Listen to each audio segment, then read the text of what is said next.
Thank you for joining me today on Paint a Beautiful Picture. This week we're on Life Week. Today we're going to talk about nurturing life in others. I hate to say this because I wish it weren't the truth. We human beings, we do such a great job at squelching life. Let me tell you. So you have this really enthusiastic kid. He's running around. I say he because a lot of times this is definitely a boy thing. He's running around. He's crazy. He's tearing things up, not because he means to, because he's just kind of wild and a little bit out of control. And as mother's like, I wish you would quit that. I wish you would sit down. I wish you would shut up. I wish you would get off my nerves. You're on my very last nerve. You're like trying to squelch the life in that child. I'm not saying that child should be able to be out of control or intentionally tear things up or never have a quiet moment. That's not what I'm telling you. If you've been listening to me at all for any length of time, you know that's not how I think. But you don't need to squelch the very life in that child. If that child is an energetic, enthusiastic, very active kid, that's who they are. You really don't have to squeeze the life out of them. I'm going to talk about middle school a minute because that's when kids are really kind of like trying to find themselves. And a lot of times, what you hear them do is insult and verbally assault one another with the most unkind, horrible, awful, terrible, evil things. You're this, you're that. I'm not even going to go there because, Lance, if you were a middle school student or you've been around them, you know just what I'm saying. The one up thing and the insults, trying to just squelch the life right out of somebody in order to feel better about oneself or one's own life. I hate to tell you this, adults do it too. We're pretty outrageous for it. We may not do it so hard in someone else's face, although I've had plenty of people say to me, you're just a whole lot more than I can handle. I don't mean in a counseling situation or in a professional situation.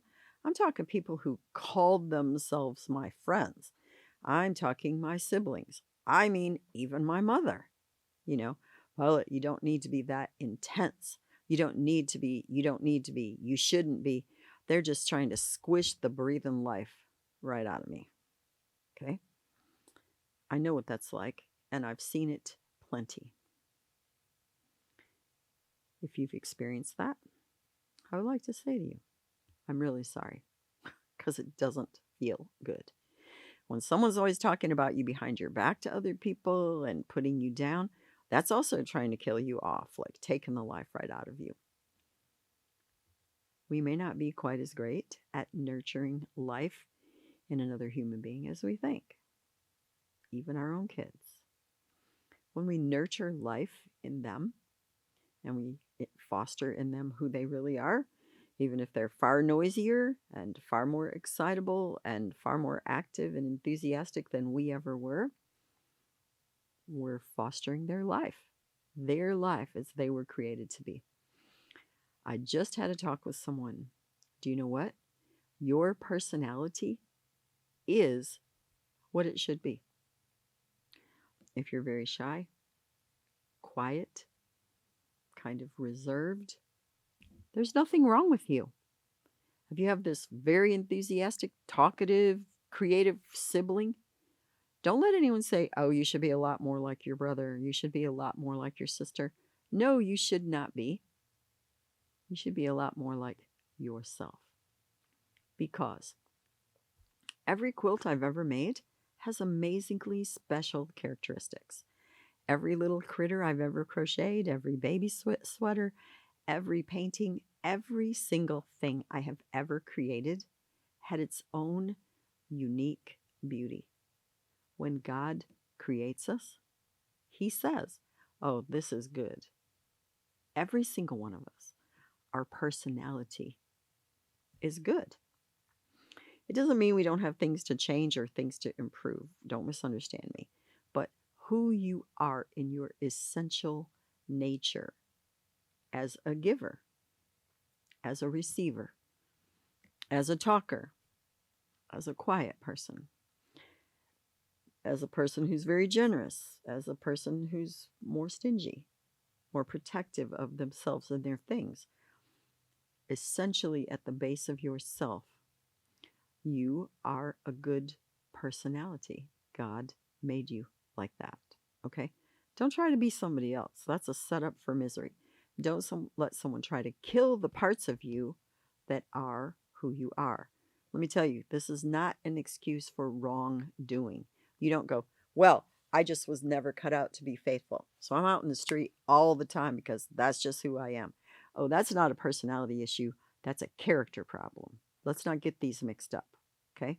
Don't give me a bunch of excuses about why you can't act responsibly or do things that are correct and moral. That's a bunch of bunk. And that's not what we're talking about.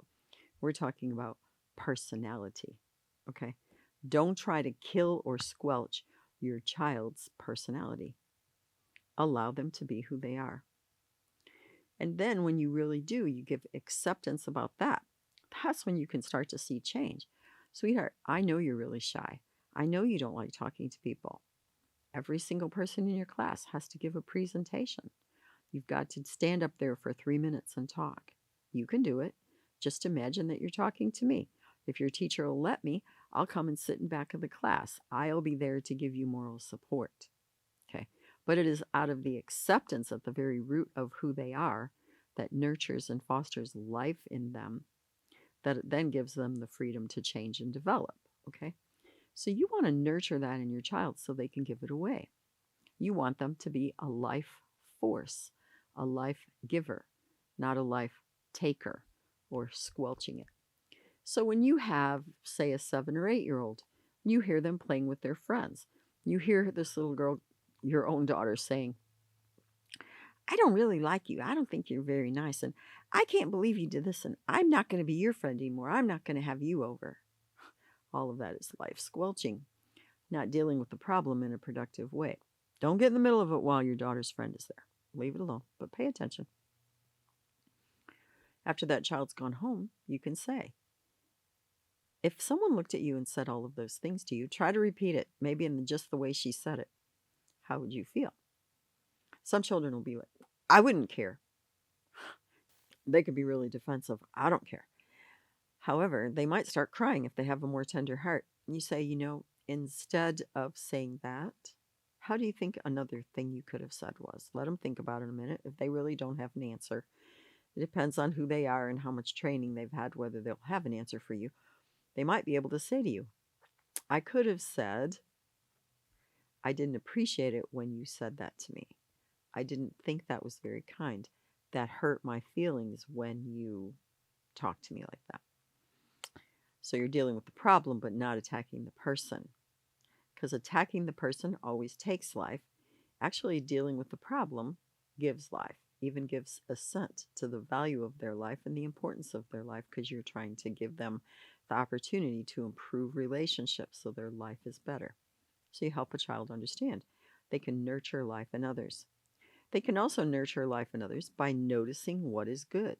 If you've been noticing what is good in your child's life and affirming it, oh, you're so creative. You think of the most creative things. When you tore that radio apart and you took all the electricity out of it, all the electrical things, and you made another thing so that your car could run, oh my gracious, that was so imaginative. And you keep fostering life in them and nurturing their life, they can look at someone else and say, man, when you dance, it is so beautiful. You are so graceful.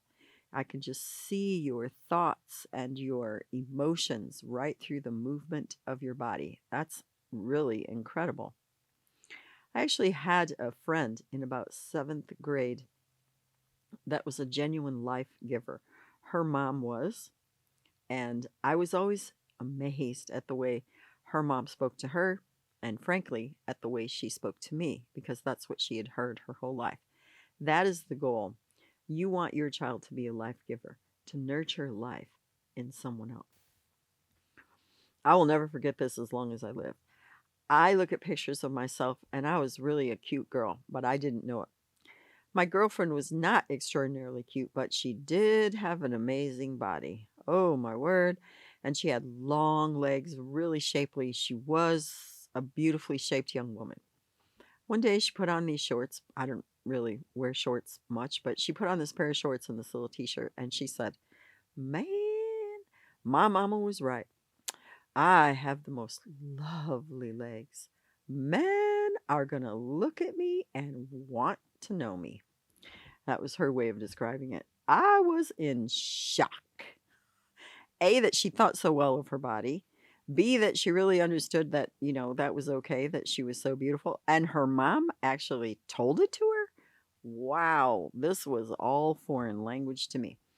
So she would let me try on her clothes. She was probably 7 or 8 inches taller than I. I'm just 5 feet tall. That's all I got. She would let me try on her clothes and really not much fit. But she had this one really cute little dress that was on her very short mini skirt, on me, like practically to my knees. But it fit us similarly. And I put it on and she said, "You just have the nicest shape, Violet. Oh my gracious. You are really a beautiful young woman." Girlfriend, you could have knocked me over. I didn't even know what to say to her. She had heard and received life from her mom. She didn't have any trouble giving it away. And that will be the case with your children. If you can learn to give life to them, they will be able to nurture life in someone else. I'm going to tell you one other really critical area, and that is not just about someone's mind or someone's soul, but someone's spirit. Sometimes a really strong, hyperactive, very, very forceful personality kind of kid, someone will say, "Oh, you need to break the spirit of that kid." My mother used to say that a lot. I would say she almost did break my spirit, and she definitely tried hard to do it. She broke the spirit of my brother, and I watched it happen. It's awful to break the spirit of a child.